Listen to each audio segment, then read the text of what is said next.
Letture per la domenica di Pasqua.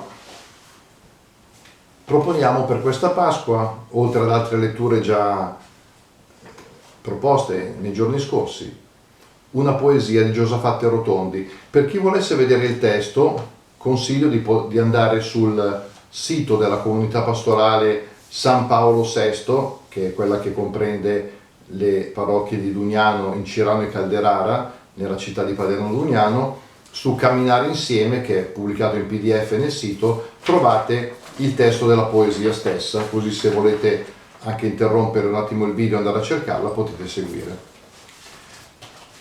La poesia è Il Regina Celi di Rotondi, di Giosafatti Rotondi. Il giorno di Pasqua di 90 anni fa, per essere precisi nel 1930, fu il 20 aprile, il nostro poeta Giosafatti Rotondi, nasciuto, cresciuto, inveggià e morta alla fin all'ombra del campanile di Dugnano, scrisse questa poesia pasquale e primaverile con riferimento preciso a Maria e alla preghiera e canto che a lei si eleva la domenica di risurrezione e nel tempo liturgico seguente.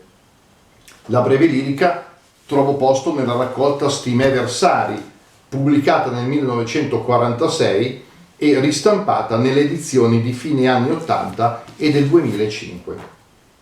Sono 15 versi, settenari, tranne l'ultimo che è di 8 sillabe, ma Giosafatti certo non poteva accorciare le parole del canto, e soprattutto ciò gli consente di rallentare il ritmo degli ultimi 2 versi.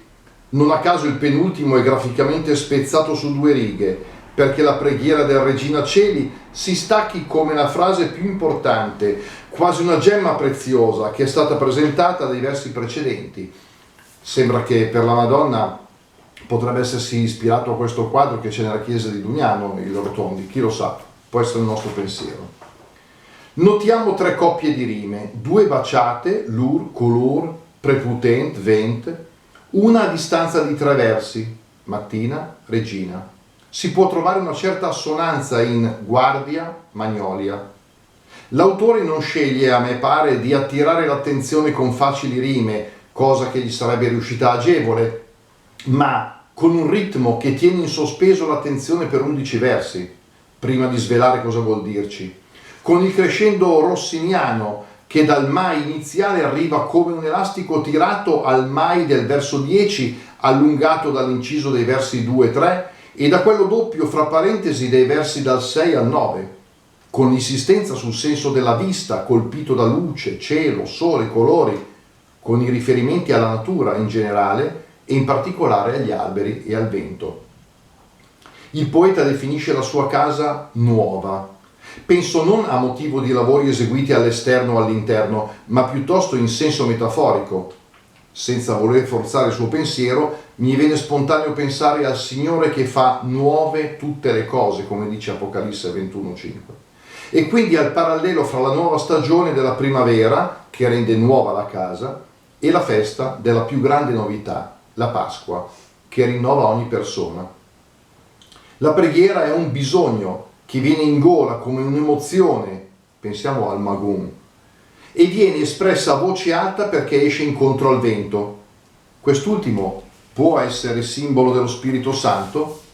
Mi sembra che qui non vi sia un riferimento così diretto, ma noi credenti sappiamo che il tempo di Pasqua si conclude con la Pentecoste e che lo Spirito è il primo dono del risorto. Buona Pasqua. Di Giosafatti Rotondi, Regina Celi, letare.